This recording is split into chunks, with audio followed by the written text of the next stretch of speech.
ಆಚಿ ಮಸಾಲ. ಎಂತ ಅಡಿಗೆಯ ರುಚಿಯಾಗೋ ರಹಸ್ಯವು 20 ರೂಪಾಯಿ. ಗೆಳೆಯರಿಗೆ ಕ್ಷಮೆ ಕೇಳ್ತಾ ಇದ್ದೀನಿ. ತಡವಾಗಿ ಬಂದಿದ್ದಕ್ಕೆ ಕ್ಷಮಿಸಬೇಕು. ಕಾರಣ ಬೇಕಾದಷ್ಟಿದೆ, ಹೇಳೋಕ್ಕಾಗಲ್ಲ. ಆದರೆ ಮುಖ್ಯವಾಗಿ ಇವತ್ತು ನಾನು ಗುರುಪ್ರಸಾದ್ ಹೆಗಡೆಯವ್ರಿಗೆ ನನ್ನ ಧನ್ಯವಾದಗಳನ್ನ ಹೇಳ್ತೀನಿ. ಒಬ್ಬ ನಿರ್ಮಾಪಕನಾಗಿ, ಒಬ್ಬ ಕನ್ನಡದ ಸಿನಿಮಾದ ಗೆಲುವಿಗೆ ಪಣ ತೊಟ್ಟಿರುವ ಈ ವೀರನಿಗೆ ನನ್ನ ಮೊದಲನೇ ಸಲಾಂ. ನನಗೆ ಇಲ್ಲಿ 2 ವಿಚಾರನ ಹಂಚ್ಕೋಬೇಕು. ಒಬ್ಬ ಒಳ್ಳೆಯ ನಟನ ಹಿಂದೆ ಒಬ್ಬ ನಿರ್ದೇಶಕ ಇರ್ತಾನೆ. He is called as A captain of the ship ಅಂತ ಕರಿತೀವಿ. ಇವತ್ತು ಆಕಸ್ಮಿಕ ಗೆಸ್ಟ್ ಅಂತಂದರೆ ನಮ್ಮ ವೆಂಕಟ್ ಭಾರದ್ವಾಜ್. ದಯವಿಟ್ಟು ಎದ್ದು ನಿಂತ್ಕೊಳ್ಳಿ ಸರ್, ಪರವಾಗಿಲ್ಲ. ಅವರು ವಾಣಿಜ್ಯ ಮಂಡಳಿಗೆ ಬಂದಿದ್ದರು. ನಾನು ಹೇಳಿದೆ, ಸರ್ ಅರ್ಜೆಂಟಾಗಿ ನಾನು ಇದಕ್ಕೆ ಹೋಗಬೇಕು, ಇವತ್ತು ನಮ್ಮ ಅಮಾರ್ತ್ಯದ ಒಂದು ಸಾಂಗ್ ಬಿಡುಗಡೆ ಮತ್ತು ಕಲಾವಿದರನ್ನ ಕುರಿತು ಮಾತಾಡಬೇಕು ಅಂತ. ಆಮೇಲೆ ಅವ್ರಿಗೆ ನಮ್ಮ ಸಿನಿಮಾದ ಪ್ರಚಾರ ಇದೆ ಇವತ್ತು. ಅಂದರೆ ನನ್ನ 250ನೇ ಸಿನಿಮಾ ಚಾರ್ಜ್ ಶೀಟ್ನ ನಿರ್ದೇಶಕರವರು ಇವತ್ತು ಸಂಜೆ 7 ಗಂಟೆಗೆ ಕಾರ್ಯಕ್ರಮ ಆಗಿದೆ.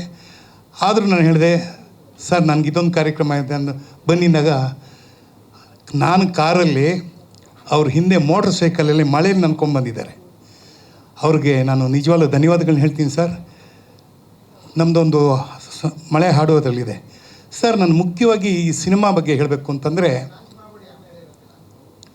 ಲಾಂಚ್ ಮಾಡಿಬಿಡ, motion poster of Amartya launch. Amartya thank you, correct ಮಾಡಿದ್ದಕ್ಕೆ ಒಳ್ಳೇದಾಯಿತು. ಇಲ್ಲ, ಆ್ಯಕ್ಚುಲಿ ಏನಂದರೆ ಗುರು ಸರ್ ಹೇಳಿದ್ದು 100% ನಿಜ. ಆ್ಯಂಡ್ ನಾನೇ ನೋಡಿದ್ದೀನಿ. ನನಗೆ 3 ಸಿನಿಮಾದ ಎಕ್ಸ್ಪೀರಿಯನ್ಸ್ ಕಿಟ್ಟಿಯವರ ಜೊತೆ ನಟನೆ ಮಾಡಿ ಇದೆ. He is very punctual. ಸೆಟ್ಗೆ ಅವರು 15 ನಿಮಿಷ ಮುಂಚೆನೇ ಬಂದಿರ್ತಾರೆ. ಅವ್ರ ಕಾಲ್ ಟೈಮ್ಗಿಂತ 15 ನಿಮಿಷ ಮುಂಚೆನೇ ಬಂದಿರ್ತಾರೆ. ಎಷ್ಟೋ ಸತಿ ನಮ್ಮಗಳಿಗೆ ಅಂದರೆ ಆಫ್ಕೋರ್ಸ್ ತುಂಬ ಜನ ಕಲಾವಿದರು ಇರೋದ್ರಿಂದ ನಾವು ಹೆಣ್ಮಕ್ಳು ಸ್ವಲ್ಪ ಟೈಮ್ ತೊಗೋತಿದ್ವಿ ರೆಡಿ ಆಗೋದಕ್ಕೆ.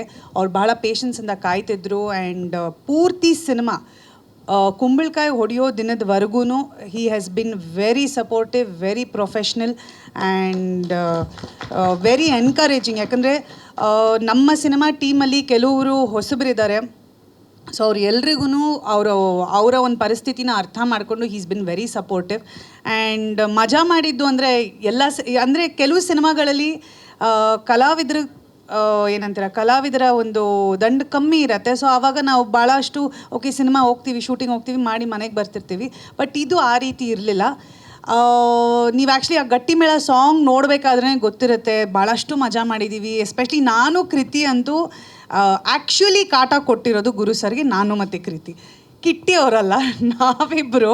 ಅವರು ಶಾರ್ಟ್ ಕರೆದ್ರೂ ನಾವಿಬ್ಬರು ಹೋಗ್ತಿರ್ಲಿಲ್ಲ. ಯಾಕಂದರೆ ನಾವಿಬ್ಬರು ಎಲ್ಲೋ ಒಂದು ಕಡೆ ಕೂತ್ಕೊಂಡು ಎಲ್ಲೋ ಗೇಮ್ ಆಡೋದು, ಇಲ್ಲ ಏನೋ ಮಾತಾಡ್ಕೊಂಡು ಎಲ್ಲೋ ಹೊರಟೋಗೋದು, ಅದೆಲ್ಲ ಮಾಡಿದ್ದೀವಿ. ಬಟ್ ಏನಂದರೆ ಒಟ್ಟಾಗಿ ನಮಗೆ ಸಿನಿಮಾ ಟೀಮಲ್ಲಿ ಒಂದು ರೀತಿಯ ಕಂಫರ್ಟ್ ಏನಕ್ಕಿತ್ತು ಅಂದರೆ, ನಾವು ಎಲ್ರಿಗೂ ಇದ್ದದ್ದು ಒಂದೇ ಗುರಿ, ಅಮರ್ಥ ಸಿನಿಮಾ ಚೆನ್ನಾಗಿ ಬರಬೇಕು. ಒಳ್ಳೊಳ್ಳೆ ಕಲಾವಿದರಿದ್ದೀವಿ, ಒಳ್ಳೆ ಕಥೆ ಇದೆ, ಒಳ್ಳೆ ಕಂಟೆಂಟ್ ಇರುವಂಥ ಒಂದು ಸಿನಿಮಾ ಇದು. ಅದಕ್ಕೋಸ್ಕರ ಪ್ರತಿಯೊಬ್ಬರು ನಾವೆಲ್ಲರೂ ಕಷ್ಟಪಟ್ಟಿದ್ದೀವಿ ಸಿನಿಮಾಗೋಸ್ಕರ. ಸೊ ಅದನ್ನೇ ನೀವು ಮಜಾ ಅಂತಲೂ